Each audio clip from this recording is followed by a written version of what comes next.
ہم نے یہ اس میں سے ایک کے حالات زندگی بھی بہت اچھے انداز میں پڑھے ہیں، اور آپ سب کو یاد ہوگا کہ احسان دانش کے حوالے سے ہم نے یہ جو نعت ہے وہ پڑھی ہے. تو احسان دانش آپشن نمبر 3 جو ہے وہ مارک کر لیجیے. پھر بے پر ہمارے پاس ہے متن کے مطابق محبوب پروردگار کا پیغام کیا ہے. تو یہاں پر ہم جو آپشنز دیکھتے ہیں وہ ہیں اصول محبت، غم گساری و غریب نواسی، امانت داری، اور یہ سب ہیں. تو یقیناً آپ سب اس کو دیکھیں گے، اور آپ نے اشعار بھی پڑھے ہوئے ہیں تو آپ سب کو بہت آسانی سے پتہ لگ جائے گا کہ نمبر 1 والا اصول محبت جو ہے وہ درست آپشن ہے. نمبر 3 پر اب انسان کو کس کا عرفان حاصل ہوگا. تو یہاں پہ نمبر 1 میں ہے خدا تعالیٰ کا، نمبر 2 میں انسان کا، نمبر 3 میں کائنات کا، اور نمبر 4 میں ان سب کا. ویسے تو حقیقت میں دیکھا جائے تو ان سب کا ہی بنتا ہے، لیکن ہمارے پیش نظر نعت ہے اور نعت کے حوالے سے ہم نے جواب بتانا ہے. تو آپشن نمبر 2 جو ہے وہ درست ہے، انسان کا. نمبر 4 پر چلتے ہیں. زمانے کو منزل کے مبارک ہونے کی نوید کیوں دی گئی ہے. تو نمبر 1 میں ہے کامل رہنما کے آنے سے، نمبر 2 ایک خضر صد راہ گزار کی آمد کی وجہ سے، نمبر 3 انسان کا عرفان ہونے سے، اور نمبر 4 کسی کی بھی نہیں. تو یقیناً شعر ہمارے پیش نظر ہے، اور شعر کے حوالے سے آپشن نمبر جو 2 ہے وہ درست بنتی ہے، ایک خضر صدر راہ گزار کی آمد کی وجہ سے. آگے چلتے ہیں، اور آگے ہے پیغمبر زیوکار کے چراغ محبت کے بارے میں کیا کہا گیا ہے. نمبر 1 روشن تر ہوگا، نمبر 2 ہمیشہ روشن رہے گا، نمبر 3 کبھی نہیں بجھے گا، نمبر 4 یہ سب درست ہے. تو اس میں شعر بھی پیش نظر ہمارے ہیں، اور اس میں کبھی نہیں بجھے گا جو ہے وہ درست اس کا جواب ہے. تو سوال نمبر 4 کی طرف بڑھتے ہیں، اور 4 میں جو لفظ لکھے ہوئے ہیں ان کے اوپر ہم نے اعراب لگانے ہیں. آپ پلیز اگر تو یہاں بہت اچھے انداز میں لگا سکتے ہیں تو ٹھیک ہے ان پر لگا لیجیے، ورنہ کہیں کسی اور جگہ پر یہ لفظ لکھ کر میں اعراب آپ کو بتاؤں گی تو آپ نے ساتھ ساتھ اعراب بھی لگا لینے ہیں، اور اس طرح لگانے کہ وہ مکس نہ ہو. تو سوال نمبر 4 درج ذیل الفاظ پر اعراب لگائیے. تو پہلا لفظ جو ہمارے سامنے ہے وہ ہے عالم.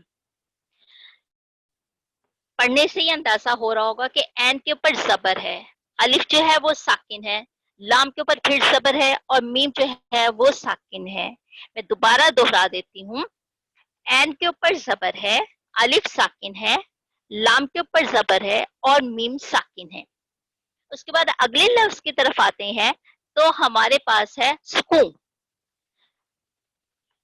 سکون میں سین کے اوپر پیش ہے، کاف کے اوپر پیش ہے، واؤ اور نون غنہ دونوں ساکن ہیں. دوبارہ دوہرا دیتی ہوں. سین کے اوپر پیش، کاف کے اوپر پیش، واؤ ساکن، نون غنہ ساکن. لفظ نمبر 3 کی طرف بڑھتے ہیں، اور لفظ نمبر 3 ہے عرفان. جیسے بولا جا رہا ہے اسی حساب سے آپ کو بھی اندازہ ہو رہا ہوگا. این کے نیچے زیر، رے جو ہے ساکن ہے، فے کے اوپر زبر، الف جو ہے وہ ساکن ہے، اور نون بھی ساکن ہے. دوبارہ دوہرا دیتی ہوں. این کے نیچے زیر، رے ساکن، فے کے اوپر زبر، الف ساکن، اور نون ساکن. اگلے چوتھے لفظ کی طرف بڑھتے ہیں، اور چوتھا لفظ ہے محبت. عام طور پہ ہم اسے محبت پڑھتے ہیں جو کہ درست نہیں ہے، یہ غلط عام ہو چکا ہوا ہے، اور اس لیے ہمیں اس غلطی کا احساس نہیں ہوتا. لیکن جب ہم اعراب لگائیں گے تو وہ تو درست لگائیں گے. ٹھیک ہے، تو ذرا دیکھیے گا دھیان سے. میم کے اوپر زبر، ہے کے اوپر زبر، بے کے اوپر تشدید کے ساتھ زبر آئے گا، اور تیز ساکن ہے. دوبارہ بتا رہی ہوں. میم کے اوپر زبر، ہے کے اوپر زبر، بے کے اوپر پہلے تشدید ڈالیے، پھر زبر ڈالیے، اور تے ساکن. آخری لفظ کی طرف، اور آخری لفظ ہے منزل. میم کے اوپر زبر، نون جو ہے اس کا ساکن ہے، زے کے نیچے زیر ہے، اور لام ساکن ہے. دوبارہ بتاتی ہوں.